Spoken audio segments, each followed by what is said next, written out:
So I'm trying to determine the knocking that I'm hearing from my Toyota Tundra 2014 4.6 liter V8 engine. I think that it's the AC compressor. It's most likely. But I thought I'd run this sound by you guys. So here it goes. This is without the AC running.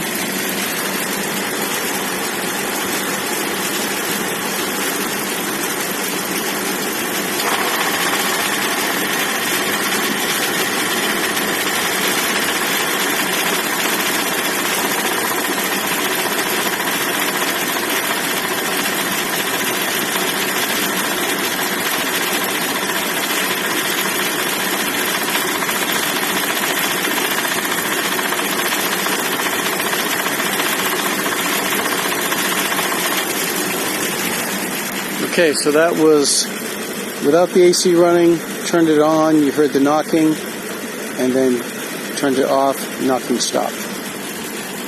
So, your best guesses.